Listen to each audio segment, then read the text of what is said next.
It's just the I right need to get mood that every single song. I need to get that song into one of my sets. just the right mood every single time. It's so You know, nice. like, especially when that beat drops, it's like your body just can't stop moving. I know I have listened to that song so many times on ayahuasca. So every single time I hear it, I'm just a tiger walking through the jungle. I'm just like, just like Love getting that. down with it. Yeah. All right. Hey, Welcome, friend. welcome, everybody. What's cooking? We're going to record a new podcast episode for you all. Elon and I were just chit chatting about what we wanted to talk about, and we have a lot of little things we can grab from about what's been happening in our lives, and just kind of overview here, right? Like a lot of you guys that listen to us, podcasts, watch these lives. Um, Obviously, you know that what we talk about is personal development. It is a lifelong passion for Elon and myself. We're fascinated by psychology, energetics, plant medicine, the likes of which, we dabble in all the crafts. And what we find, like in most areas in life, simplicity is truth. Yeah. And we also find that a lot of people try to complicate things very much, and maybe they don't want to complicate things, but the mind in general, it doesn't really genuinely believe that things can be easy. Doesn't really believe that things can be simple. Mostly, I think it's because of the way that we were organized in school. There's a lot of linear thinking. There's processes. Something has to equal something to get to something else. You So got to there's work really hard to get grades, all of yeah, it. and that kind of like leaves off the table like sporadic, right? And sporadic is actually really fun. Like children are very sporadic, their imagination's very sporadic. But I just want to kind of like offer that even when we look at physical healing, there are many cases that doctors can't explain because they don't follow a linear path or processes to healing, and people just go from being very sick to radically well in a very short period of time, documented over and over again. Yeah. Many doctors, Joe Dispenza's work is pretty sure, much all about that. exactly. Joe Dispenza's work, that book, "Dying to Be Me." I can't remember her name right now. Yeah. Uh, yeah, this is really a good example of that. And again, there's like countless examples like this. Many doctors have experienced this, and they don't really have a good explanation for it. So I'm just using that as a metaphor here, because what we have found in our work and something that gets reflected to us often now is like, what you guys are doing is so simple. And we're like, yeah, and it's wildly effective, and it doesn't have a process, which is Yeah. all the better. And I think there's something to that because when you have a process, it's almost like you have to sit down, get into the mode of doing the process. We're here because of the sporadic nature of the work. It's like really what's arising in your experience at any time is what you can work with, and that's kind of the examples that we'll go through today and talk about it. And then like what you can build is as a discipline or a capacity over time is like as things arise, you're actually doing the work in real time. Yeah. So, and it's not, I hesitate to use the word processing because of everything that's connected to it, but it's almost like there's a fluidity, I think is more accurate. And in the allowing of whatever's occurring to you to just kind of like move through in a really healthy way in the system. So I'll let you kind of talk about what's been cracking on for you, and then I'll give an Yeah. example from my life I too. just want to give you an example of how simple this is. I was listening to Michael Singer today, and he was saying about like how easy awareness and conscious awareness is. And so he goes, close your eyes. And then he says, now, when you close your eyes, you can't see, right? There's nothing, like you can't see anything. He goes, now open your eyes. Can you see? Do you need to like work on seeing? Do you need to take the next few hours and go through a process to actually see what's happening? No, like you open your eyes and you can see. He goes, so the same simple way that you don't have to think and there's no process for you to see outside, you can see the same inside. Yeah. Such But as above, as below, such as inside, as outside. It's all the right, same. so it's like I realize like what we do, right, is we've created the ability to simply, easily, effortlessly see inside. I don't think we've built the ability. We've noticed that there's a capacity for humans to do Mm-hmm. that. And for me, it's like, I've been watching the David Icke stuff on Gaia recently, the Escape the Matrix. Yeah. And not like anything there is particularly new, but he's got a very straightforward, clever, and even logical way of explaining the spiritual nature, the electromagnetic nature of holographic reality, and it's really actually quite good because he can get a little bit, Yeah, he can get a little conspiracy he theory-ish. can get a little conspiracy theory, but his life's work has shown him the truth of a lot of Yeah. truth, right? So yeah, I really like it too because it's the same thing. It's like the dreamer and the dream are as one, and it's really just the ability to notice these capacities that lets us change the perception.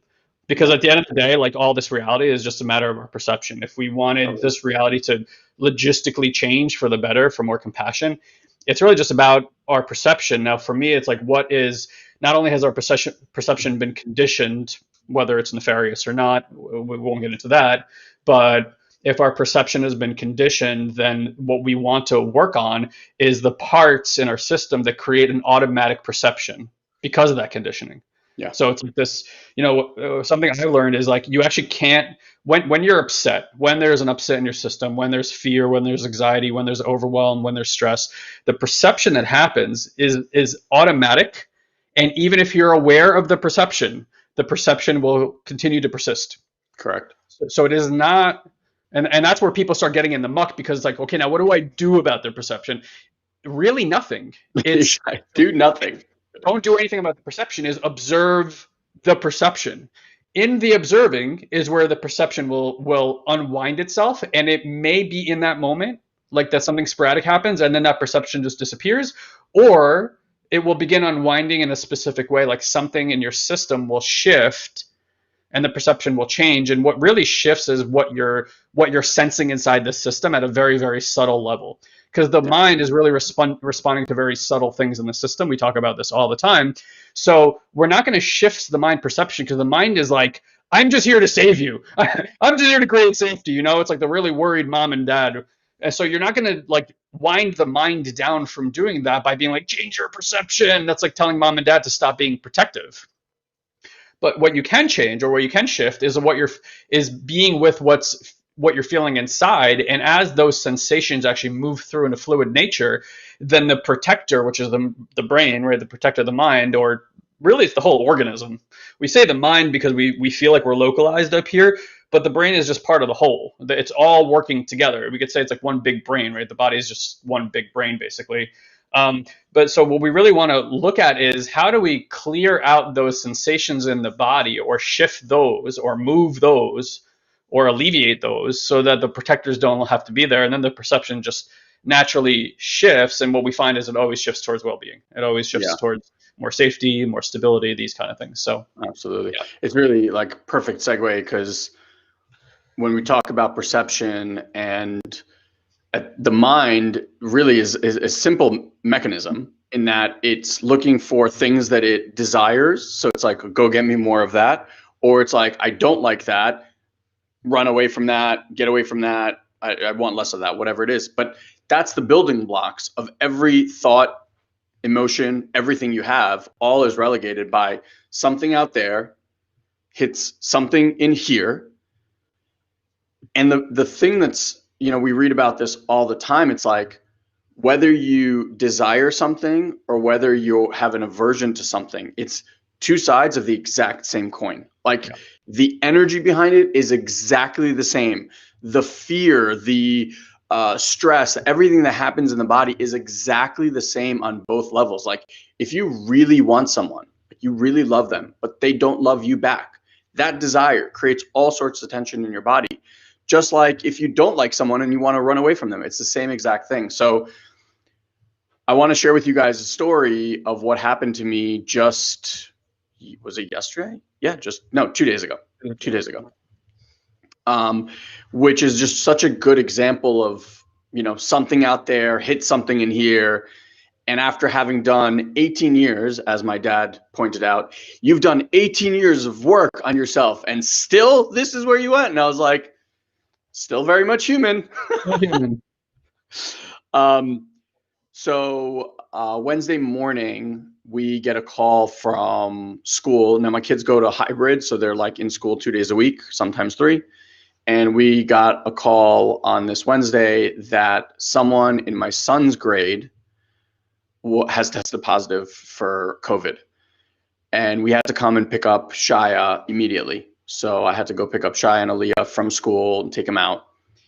And he was in direct contact with someone. So we're running home. I'm taking him home. And now we're like in the whirlwind of all this stuff. And I'll just kind of walk you through some of the things that were occurring for my wife and I. Obviously, like straight panic, right? Holy shit balls.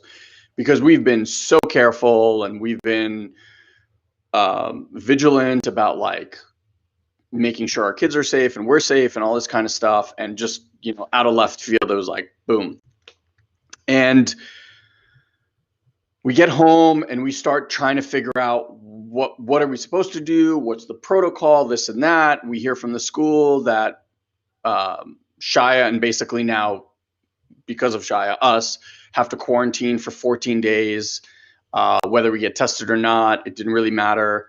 And we call the pediatrician to figure out that. And they're like, listen, he needs to be locked in his room for the next 14 days. Even if he comes out, he has to wear masks. You guys have to wear masks. It was like full shutdown mode. Meanwhile, before this occurred and before we find this out, I was in my bed with Shia, like cuddling him because he's terrified. My daughter's terrified. He's like trying to figure out and process what happened and who the person was and was he in contact with them? Was he not in contact with them? And you could just watch this mind of ours go to work on trying to make ourselves feel okay and feel safe with the information that we were just received. Can I ask you a non-personal development and personal question about that? Sure. Obviously, you guys, by setting up the school, had to know that was a possibility that something like this could occur, Sure. right? But did you guys not? You can't really mentally prepare for things you've never done before, I suppose. Yeah. Like what was your thinking prior to, like, if something like that happened, like how would you guys handle it? Were you aware that there would be all these consequences? Because I'm just curious, why did it seem like such a surprise? Yeah, so plenty of schools have been shut down for like a few days at a time. But again, like, within their school, for example, let's just say, I don't know the exact numbers. Let's just say there's like 400 kids, right? So the chance of it being someone that they're in direct contact with, it's like so slim. But this was the first case in our school, like my kid's school, and it just so happened that it was like in my son's grade. Mm-hmm. So it was just, and this is not to sound like an asshole by any stretch of the imagination or some cocky, little spiritual dweeb or anything like that. But I was talking to our mentor yesterday, and quite honestly, I almost feel like, because of the work that we do so much internally, we take care of ourselves mentally, physically, at a soul level, all that stuff. Like, I almost felt like impervious to this, because it's like, I know it's out there and I know people are hurting. And I'm not one of those like, fuck wearing masks, this shit doesn't exist. Like, I'm very aware that this is very contagious and very much real. And I was like, it's just not going to happen to me. Like, that was my mindset, right? And so even that was like, oh my God, all this stuff and da da da. Yeah. So anyway, we go into this tailspin, right? Like, me, my wife, I'm watching my kids, everyone, like, sad, frustrated, angry, upset, confused, overwhelmed, all this stuff. And the work that we do, a lot of the work that we do is about creating well-being and safety internally, so that as these external things hit the system, whereas now, or even before I did this work, a lot of the times it's like things throw you off of balance quite easily. It's like something happens, you get upset. This could be as simple as like your wife said or didn't say something, your kids did or didn't do something, someone cut you off on the road, something happened at work, right? And like, it doesn't just hit you and you're like, oh, that didn't feel good, okay, I'm done with it. It's like, it takes over your day because you're now just thinking about it and like, oh, I'm going to tell them this and I'm going to do that and da, da, da. And it's just like, next thing you know, like a whole day, maybe even a week just goes by and you're just in this storm. And what's so amazing to me, like even as I was going through this process, I became aware that this was the first time in a very, very long time for me that I can honestly say, like, I lost all ground. I lost all ground. I lost all sense of safety. I went into full animal, primal survival mode. Yeah, fight or flight. Where this is where people live like all the time. It was so uncharacteristic for where I am today. And another thing that I learned in like talking this out with my mentor, it's like, thank God that that part is there. You know, like a lot of personal development's like, we used to do it. I mean, like I need to like overcome fear. I need to remove this. I need to make sure that I never experience that. But like, listen, at the end of the day, if someone came into my house with a gun, which is kind of like, you know, the assault on our system and our lives at that moment was like, real imminent danger is here. If that part wasn't there, if I didn't have the part that was like, boom, go into action, and I was like, you know what, I'm just going to sit here and woosah my way through like, that wasn't the time or the place. Not the appropriate response necessarily. Yeah, it was. So it was a perfectly appropriate response. And in fact, it's like a God, like innate God intuition response. That's why it's there, to have those moments. So even getting years of evolution to have that response. Totally. Yeah. So even having awareness of that after the fact, I didn't really quite get that in the moment, but after the fact and discussing it, it's like even being super grateful for that. So anyway, we go through this whole thing. This is at like 10 in the morning. At 2:30 p.m., we get a call from the principal saying, oh, we're really sorry. We made a mistake. The person was not in Shaya's class, and Shaya had no direct contact with this person whatsoever. So all the protocols about quarantining, getting tested, this, that, the other thing, like, forget about it. Yeah. Nothing happened. And so we went through this 4.5 whatever hour experience, and in reality, nothing happened. Like, just let that kind of sink in there, because this is really important, because this is how life goes. Nothing really happens. And you flip the fuck out, create all of these fires that you later need to like go and manage because you just destroyed everything based on a perception of something that didn't even exist. Yeah. And now you live in this perception bubble that you created because of fear that hit your system and was like, I am not safe. I am not okay. And then all this stuff happens. So we were kind of sitting afterwards. I'm really blessed, like, because of the work that we do and the people that surround us. I was able to have a session right after we found out that like nothing happened. The truth of the matter is my system was still hijacked. It was still like all like, what the fuck did we just go through?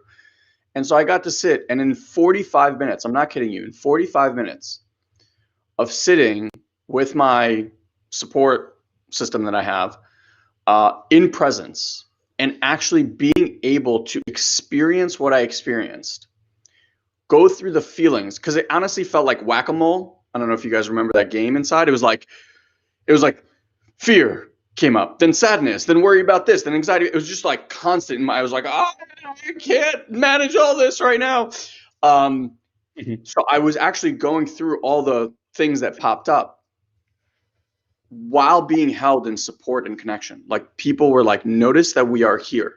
You're not going through this alone. And every time I shared something, it was like this layer got released, and this layer got released, and this layer got released. And like 30 minutes into it, all of a sudden, for the first time in hours, I was like, oh my God, there are my legs. Like, I can actually feel ground again, because I was just blasted everywhere. Yeah. And safety, that feeling of safety and well-being started to slowly come back to my system. And I started to feel me again? How many times do we get hijacked and it's not even you? Like, you're not even the person experiencing anything. So I went through that process, and then even more important, out at night, I did that same thing with my kids. And something I became acutely aware of, there's two major things that I want to share. One is there are parts of us that get hit. Like this part that got hit it was like fear for life, like that core part. But inside, as I worked through it, I had realized that like between media and hearing all this news, we are bombarded with information of things that we need to fear. And all we need is one single match to light that thing inside, and it is explosive. It's like then you put jet fuel on it and all this stuff, but it's like it's all inside of us. So it was just an amazing experience that I got to have yesterday of like noticing where that stuff was held and having that be released as well. I also had the privilege of watching my kids process the same sad, scared, fear, anxiety, and we went through their process. And here's the most beautiful thing, like humans are programmed, we all are programmed to allow emotion to rise, have a peak, and then disappear. And watching my kids do this, I don't walk them through a process on how to do this. Right. Their system innately knows how to do this. They fully feel sad in the moment, but they don't judge, I'm not supposed to feel sad. They fully feel fear, like fully feel fear. But no one's there like, don't be afraid. It's not okay to be afraid. Yeah. Man up. Like they get to experience fear. They fully experience that, then fully experience anxiety, then fully experience sadness and all this stuff. Like once the day was done, I came back to them the next day. I was like, Shia, I know you had a big experience. Like, do you feel anything lingering? Like, are there any lingering emotions or anything that you still want to talk about or process? And he's like, no, I feel great. Aaliyah, how are you? I feel great. And I was like, oh my God, this, like, it's not about learning something new. It's not some new process. It's simply remembering the innate ability that we all have as humans to experience life without all that judgment that we have inside. Yeah, just permissioning. Just permissioning the system to do what the system innately does. Yeah. I mean, to me, what I hear is like, look, there's thousands of years of conditioning being passed down about what a moral human is, what a good human is, what a human is supposed to look like. Mm-hmm. And these were all mental judgments that we have made over time, which have nothing to do with what a human is. It's what the mental projections of what a good human is supposed to be. And I think we really get to make a turn in this century that we can kind of start removing a lot of these labels about good and bad. Mostly we label because we want to understand what's good and bad. But it's like, oh, this is, if I label it this way, that's good. If I label it that way, it's bad. But it's like that actually where we get stuck, and it gets so confusing and complicated because we have all these unconscious rules. And to your point, like when we're watching the news, which is fear-based, commercially based news, there's a reason that fear is used, by the way, on news, and then every third commercial is some solution to some problem, because they induce a fear state, and then you're more likely to A, watch, and B, buy something because it sounds like a solution that could deter some of the fear, right? So until we become socially aware of this and stop doing this to ourselves, because it's literally being done to ourselves, there are parts of you that are being unconsciously conditioned for when something happens, like somebody contracting COVID or anything else, that the response is going to be way greater had you not consumed a lot of that information, right? Obviously, like there wouldn't be a response in the system quite the same. And mind you, having a response like that, even if there is a contraction, is going to significantly lower the body's ability to counteract it, because we know the placebo effect, and we know how stress and overwhelm can actually not only like have symptoms, increase symptoms, or even perpetuate symptoms that might not be there, because you're going to just create a story. Even more than the pill. Like the placebo effect has been proven to have more of an effect. Sure. Right. Like again, we started this conversation with perception is everything. Perception is everything, right? But when that's the whole point is when you're in the perception, hey, don't make yourself wrong for having the perception. Don't even make yourself wrong for watching the news or letting fear take hold or whatever it might be. Like, so okay, that's already happened. That's where it's at, and that's part of the life lessons and this evolution that we're going through. We are not going to liberate ourselves from that until we fully embrace it and experience it. When Elon's kids are liberated, free from what happened. Elon is if there's anything left for him to do, will go through whatever process he needs to go through to liberate and create freedom from that experience. And that's what teaches him. It's like his system, like that. There's another pathway. There's another energetic pathway to go. So I think this is a good segue. I had an experience with my wife. We just came back from a trip to Portland, and again, I don't want to sound cocky and or anything like that, and with great empathy to people who have suffered through this, but like we're not particularly scared of what's happening, or to be honest, even if we got like contraction. And I'm saying that as a person who has not gone through a process like Elon, it's very likely if I was in this position, I may have had a response that I wouldn't anticipate having. I may have even had COVID back in January, but like I won't go into all that. So my wife and I are driving through Oregon, which knocked my socks off. Oregon is one of the most beautiful places I've ever been. Yeah. It's a little bit sketchy right now in Portland because of what's happening, but nonetheless, we're driving through and we were having a conversation, and I had breached an agreement that we had that I didn't remember that we made. And when I breached the agreement, my wife got angry. Now, if you know my wife is like Mother Earth, peace holds everything. It doesn't matter what's happening. She's pretty fucking stable person. I'm not. I'm fiery. I can get snappy. Something I have gotten to work a lot through my system is if somebody gives me feedback, generally it lands like criticism in my system. It's not something I seem to be able to control. Again, this is just like patterning from childhood. And part of the lesson that I get to have in this lifetime is like how to find peace in the face of anything. So I had breached this thing, and my wife got like mad, like mad. Like I don't see her mad like that very often. Like maybe once a year, probably less, right?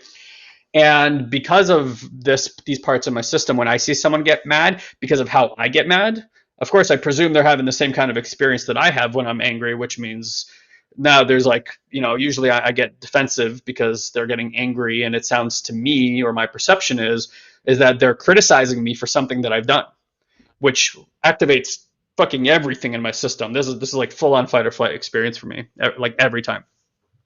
So she's going through this experience, and it was amazing because in the moment I realized that she had every right to be as mad as she was. Like I had breached an agreement, whether I remembered it or not doesn't matter. And usually that's the thing, right? You're like, did I breach the agreement? When did we have that conversation? How did we have that conversation? Did I agree to that thing? That was Totally. like, and the thing is, I honestly couldn't remember, but in her experience, clearly we did. And and usually that's kind of how the conversation goes. It's like, no, I didn't. I didn't say I would do that. I didn't even mean it. Exactly. Okay, fine. I told them, but it's really like not that big of a deal. Like, why are you being so angry? Like, these kind of conversations. And it was so great because I didn't do any of that. I was just like, cool, my wife is having the perfect experience for perception that she's having, and I'm going to let her be angry. And I just like dropped into my system and held this like beautiful ground for my wife to be angry, because I realized, like, honestly, that's what I want. I had this like same response. I'm like, when I'm angry, I don't want to be told that I shouldn't be angry, because in my perception, I have every fucking right to be angry, maybe yell, maybe whatever, like whatever it might be. And I'm like, it never helps when the other person's like, no. So I'm like, you know what? I'm going to let her have her moment. And I let her just get snappy with me. And we just kind of sat there in silence. And I'm telling you, like, even in my system, while she was angry, not talking to me over here because she's processing her anger, I'm still just holding center in my system. I'm not like in my mind, like, all right, here's what I'm going to say. Here's how I'm going to position it. And I felt it going that way. And I was like, no, I'm like, she gets to be angry, like all Yeah. that stuff, like, and I'm watching my own stuff go, but I'm like, I'm just going to let her have her thing. Now, look, usually when that kind of hostility comes up in any relationship, it's not like quick, like that might ruin your day. That might ruin a few days, because like my system, when it gets wound up like that, one of the reasons I don't enjoy it, as like my mental doesn't enjoy it, is because like my system usually doesn't wind down quickly. So if I get really upset about something, like I'm in it for a few days, and it might not even be mentally, but I can like feel it lingering in my system, like sludge that hasn't been cleaned off of like a, you know, a car part or like a pipe or your dishes, before you like it needs to like soak before someone can scrub that shit off. So I'm sitting there, and then when she was ready to talk, she said whatever she said. And we had a conversation. I took responsibility for it, accepted it, and just and told her like why I had done what I had done, and that was it. And it was, but at the point of where we had the conversation, the energy had already dissipated. You guys know, like when you're like have been angry at each other, like not the best time to have a conversation, but like when the energy's dissipated, like you have a conversation, you're like, okay, I get it, and it's like just move on. And Yeah. this whole thing took like 10 minutes, maybe. And I was just sitting there and I'm like, holy shit, that was amazing. Yeah. And not just amazing, but like I've had those thoughts over this last year about really like the thing is like letting other people have their emotions. And and I started thinking that way because I'm like, really, that's what I want too. And it's that give what you want to have, right? It's like the be the example or whatever the thing is, like it's really like, okay, well, if I'm going to want to have my emotions the way I want to have my emotions, I got to also let people have their emotions the way that they're having their emotions. So she had her stuff, 10 minutes go by, and this whole thing just like dissipated, and we're like back into this like loving, fun, joking space. And it was really like, whoa, it like shocked me because Yeah. it was so, like Elon said, these peaks and troughs of energy. We're already finding. I just saw a recent study where a doctor said that brainwaves are electromagnetic, consciousness is electromagnetic. So we're talking waves here, right? And waves have peaks and troughs. There's ups and there's downs, and there's modulations, and there's distances between waves, and all the science that goes into vibrations and frequencies. So it was just this really beautiful moment. But instead of like having this conceptual thing that I was going to do when somebody responds negatively to something, it was just it just kind of like naturally spontaneously arose in the moment out of just holding ground in my system, which sounds similar to what happened with you too. It's like the moment you find ground, what I'm noticing is it allows for spontaneity to come back in, because you're not operating from the conditioning now. When the conditioning is operating, there's no opportunity for spontaneity. And in spontaneity, we're talking quantum, infinite possibility fields that can arise. And that also is in how the arising of reality is going to come in response to that field. So it was like it just allowed myself and my wife to have these completely different responses than we would normally have. And all it took was just not doing what most people think they need to do, which is defending their ego, which is really what wanted to occur, and really just being like, you know what, that can, and by the way, and that can still happen. Like you can still have all the energy and the programs running and lingering and and the ego being upset, and still choose with your awareness to hold ground in your system and not respond from the preconditioning, and just watch the preconditioning, because that's kind of what I was doing. I'm like, it's still in there doing its fucking dance, but I'm just not going to operate from that space. And it was a surreal, like, that could have fucked up that whole day of vacation. And instead it was like 10 minutes, like being back in connection and love with your wife is just the most precious fucking thing in the world. Being in connection and love with anybody is the most precious thing in the world. So, we started this whole thing about talking about perception and simplicity. I'm like, what could be more simple than that? I invested no energy in defending myself. I invested no energy in explaining myself. I didn't do those things, and we just found connection in this really innate, natural way that just added even more pleasure to our relationship. So yeah, it was great. It's just, and I was sharing with Guy before we even got on, like I was getting a message from, sorry, I saw a comment someone posted, like, how do you deal with the voices in our heads, like the voice that keep nagging me? And everything I saw, like every comment had something to do with like, don't listen, tell them to shut the fuck up, uh, do it anyway, count back from 5 seconds and then do it, like all this stuff. And it's such an old school personal development, reframe, get over it, etc. piece, which Guy and I taught. I mean, that's how we learned, and we did that stuff for years. Where we've really shifted into, I actually wrote a comment because I was getting like nauseous as I was reading all these comments. My insides were like, nah. You can't overcome these parts. Mm. If you've tried that, just check for yourself. Like, don't they keep coming back? They go away for a little bit and then they come back, right? Something happens in your relationship and boom, there it is again. Or something happens at work or with your finances or with your health and there they are again. So can you just get like these things aren't going away? The Mm. voices, the parts, the sensation, it's just not going away. And it doesn't matter how much you try to understand them, how they got created, why they got created, when they got created, who was there, what did I feel, how did it, like, it's cool information, but it doesn't heal anything. It gives you really good tools on how to deal with yourself, but you're constantly dealing with yourself. Yeah. And at some point, maybe you're there, maybe you're not. I know Guy and I found ourselves there, and it took us the better part of 12 years to get there. At some point, you're going to get frustrated and annoyed with that pattern. Like, do I really, like, I'm still dealing with the fact that I'm nervous or like I don't want to speak in public or able to speak my truth. I get defensive every time someone says something like this about me. Like, all that stuff is still inside, right? Maybe you expand the capacity of when it hits, but it's going to hit. And this, like, being able to sit with and be with these parts, helping them grow and mature so that they create more safety. These parts got created when you were 3, 4, 5, even before years old. Like, the world wasn't a safe place for that little kid. And what that kid needed was to be met, to know that it's like safe to have that experience, that it's right and justified to have that experience, that they don't need to be some other way.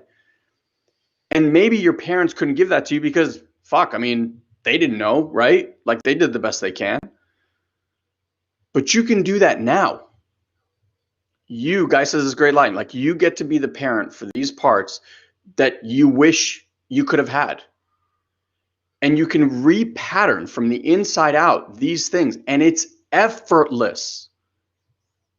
It's not some big process that you have to sit down and do this and go through this formula and blah, blah. No, like, the simplicity of it is give them attention.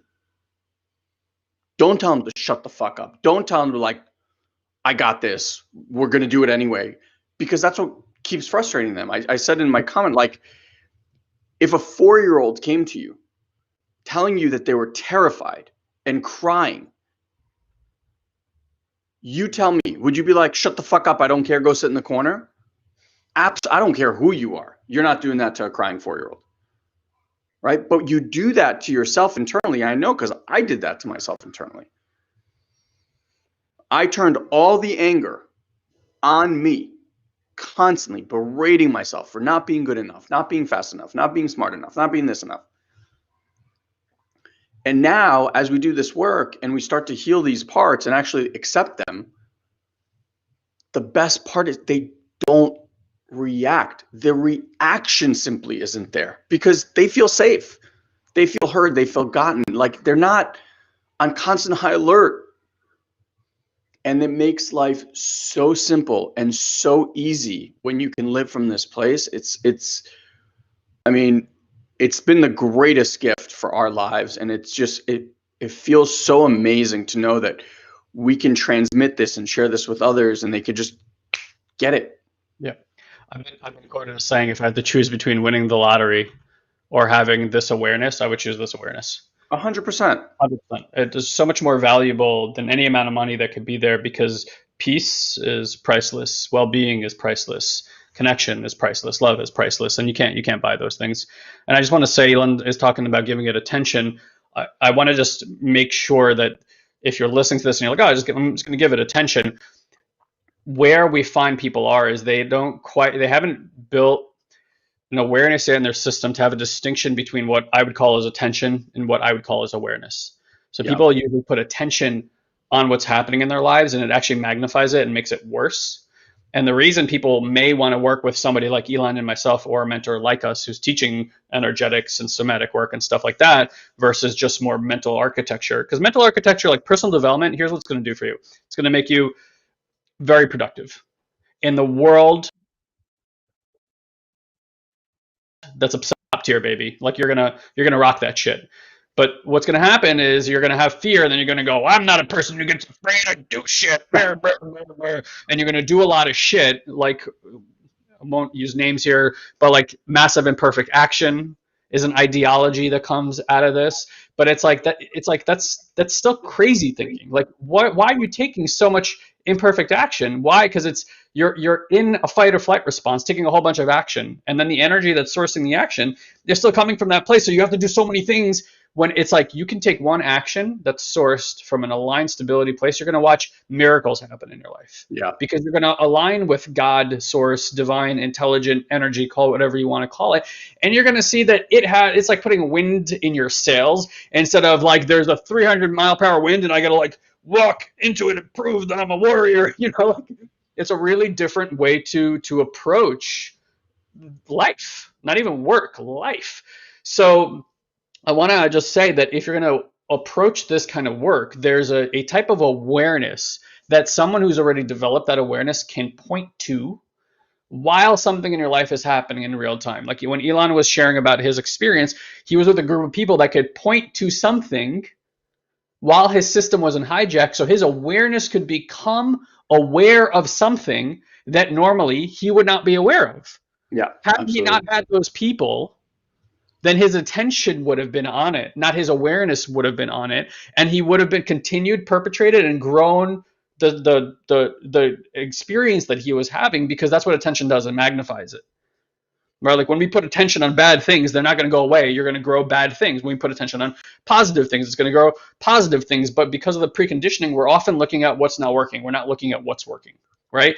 So I just want to offer that if you're going to do this kind of work, something that you want to do, or you might want to consider, is coming to like a 2-day event with us, or having a conversation with one of our coaches about what it's like to work with us, so that we can point to you this innate awareness that you have, that you've been preconditioned away from, so that you learn how to view your system, so that you learn how to view your circumstances. And this has nothing to do, I mean, literally nothing to do with changing your story or changing your paradigm. This is not that at all. It precipitates this thing that you keep doing.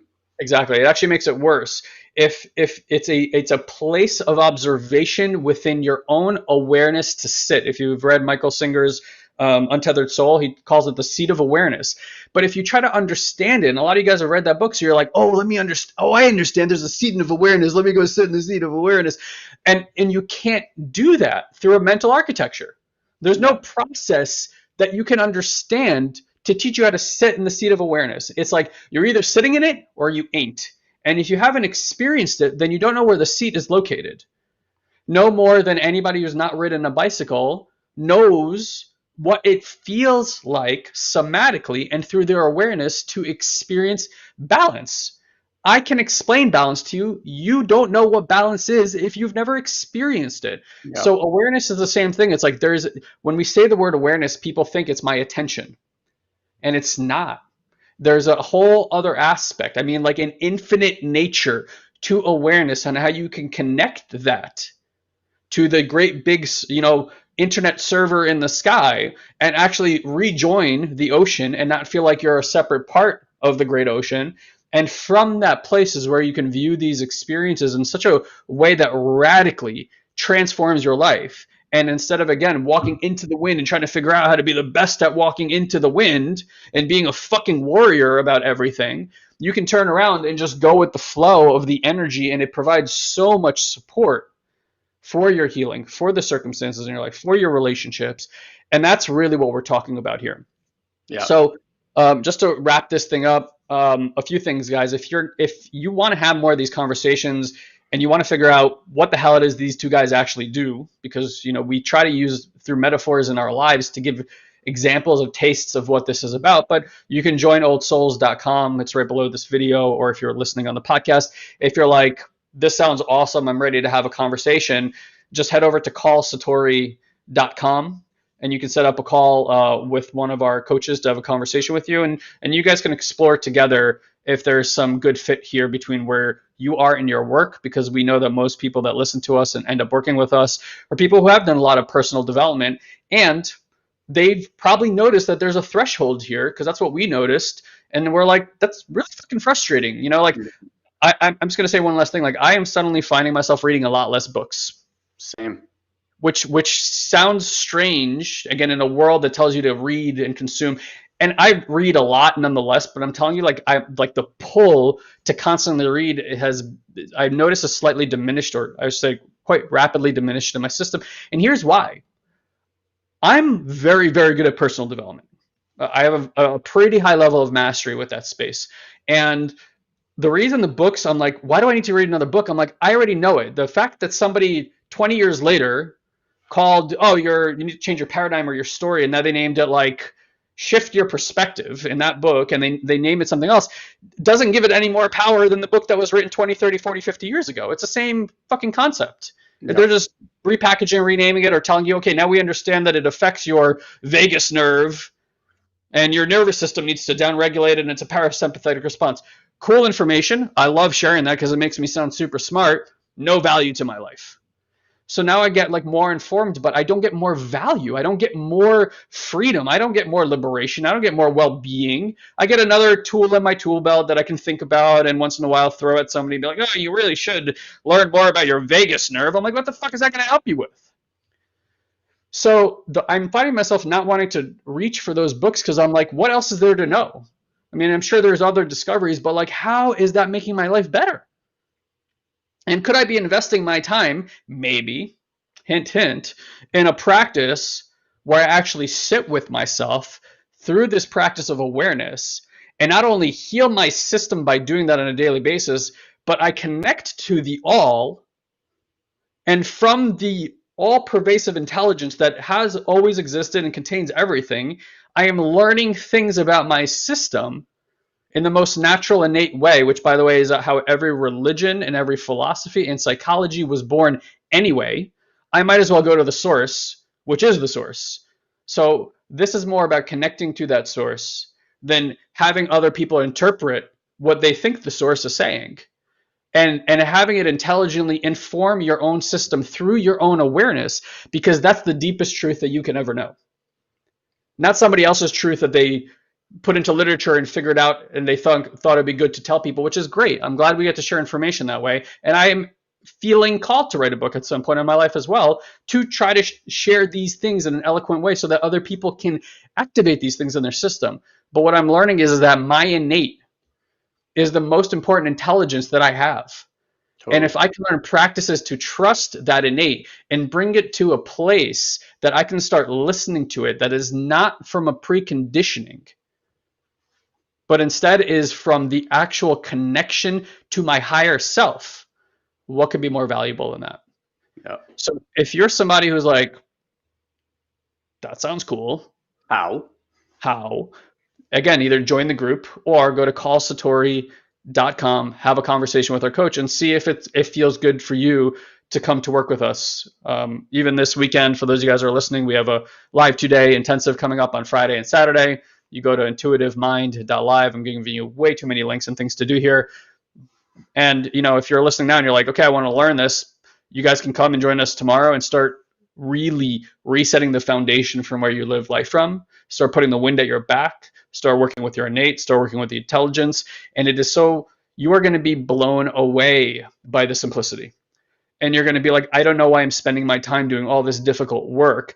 And you're going to get more value in 2 days than you probably have in 10 to 20 years of developmental work, because that's what we get feedback from people who are really intelligent and have done this work for a very long time, who do these kind of events with us. They're like, I had no idea. And we're like, yep, it's just like that thing right in front of your face that you can't see. And the moment we point at it, you're not going to be able to stop experiencing it. So it's like, come get the activation. If we don't radically blow your socks off, just come get your money back. We haven't earned it. Totally. Simple as that. Done. Awesome. thanks guys for being here. Thanks for listening. As always, if we can support you in any way, find us in the group in Facebook, joinoldsouls.com, and we'll see you there. Love you guys. See you next time. Everyone.